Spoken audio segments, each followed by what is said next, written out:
Today's episode 7, Time Management Series for Beginners. I'm Val Quickman, and today we're going to be talking about stress.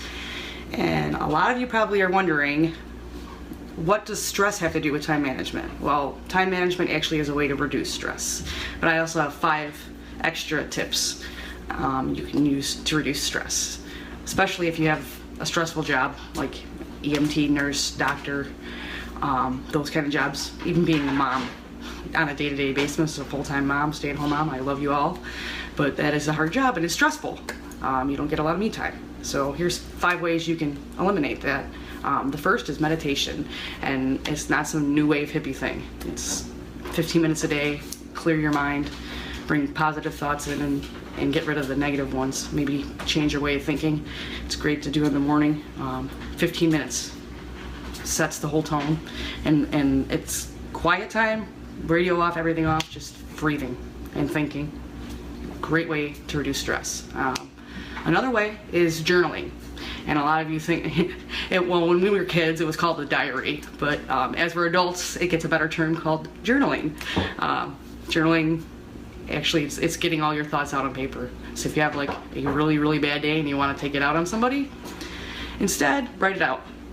It gets it out of your mind, and you can move on. It's actually just more of a way to get your thoughts out on paper rather than saying them to somebody you probably shouldn't be saying it to, especially at work. So if you have a stressful job, come home and write it down and get it all out on paper and then be done with it.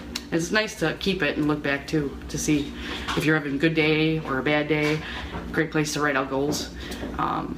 There are a lot of very prestigious people that journal, presidents and actors and that kind of thing. It's a good place to write out your goals. So maybe 10 minutes of journaling every day, get your thoughts out, stress out on paper. Another way is sleep. Believe it or not, a lot of us don't get enough of it. They say on average the most healthiest way is 7 to 9 hours of sleep. A lot of that is not going to happen for most of us that work or have kids, especially small kids.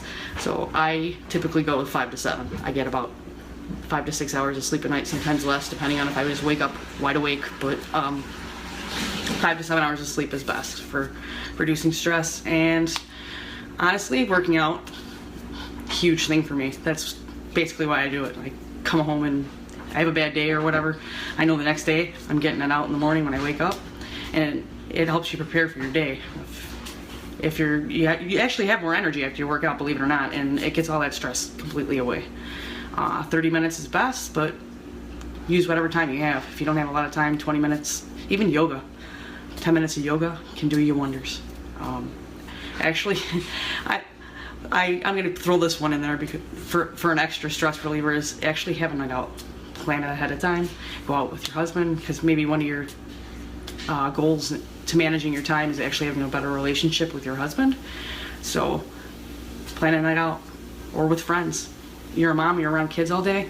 It's good to just take a break, get away from that, and talk to some adults. So it doesn't even have to be a long time. Go out and get a cup of coffee. Just getting out of that environment for a few minutes can actually make such a big difference. So those are actually my 5 tips: meditation, journaling, a workout, getting enough sleep, and getting that night out you need.